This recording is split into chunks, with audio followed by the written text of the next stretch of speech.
Mesdames, Messieurs, bonsoir. Le Comité de l'Unité nationale a officiellement présenté un projet de loi au président de la République visant à créer un nouvel organe légal chargé de mettre en œuvre les 45 recommandations de la Commission de vérité, de réconciliation de l'Unité nationale. Le projet de loi a été présenté ce matin lors d'une réunion à State House. Le président du comité, l'ancien président Danifort, a déclaré que l'organe proposé aurait accès au dossier des victimes afin de déterminer le montant des indemnisations individuelles.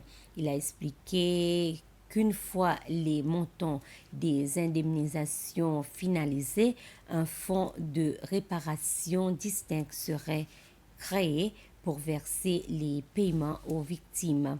Le Conseil des ministres a donné son approbation à ce projet de loi aujourd'hui et le président Yemeni a promis son plein soutien et a assuré le comité de son engagement à veiller au bon déroulement du processus. Monsieur Bernard Georges, président du comité de l'Assemblée nationale chargé de proposer 3 noms au président de la République pour l'élection du maire de Victoria, a affirmé que ses collègues avaient cherché à dépolitiser le processus de sélection. Il a expliqué que la parité politique au sein du comité, composé de 4 membres de l'Union démocratique seychelloise et de 4 membres de United Seychelles US, aurait pu conduire à une impasse et empêcher tout consensus. Selon M. Georges, le comité s'était entendu sur les critères de sélection des 3 noms, mais les membres de US ont ensuite contester cette formule. 2 rapports ont alors été rédigés par le comité présentant au président les noms des 3 candidats ayant obtenu les meilleurs scores. Par ailleurs, les membres de US ont également soumis un rapport minoritaire transmis par le président de l'Assemblée. L'Agence pour la prévention de la réadaptation en matière de toxicomanie, qui a été rétablie, a reçu un budget de près de 42 millions de roupies. Les dépenses administratives de ce budget serviront à financer et à soutenir le programme.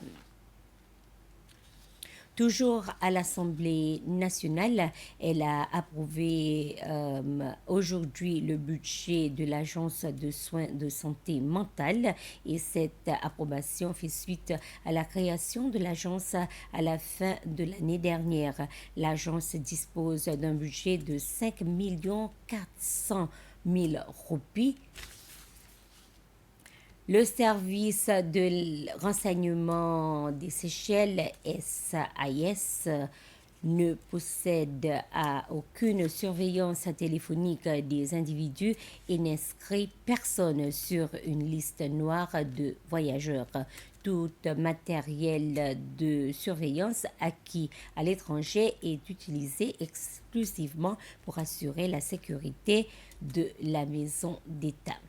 Le vice-président Sébastien Pilet et le directeur général du service de renseignement des Seychelles, M. Sabri Khan, ont fait des déclarations hier après-midi en répondant aux questions relatives à l'utilisation du budget de l'agence.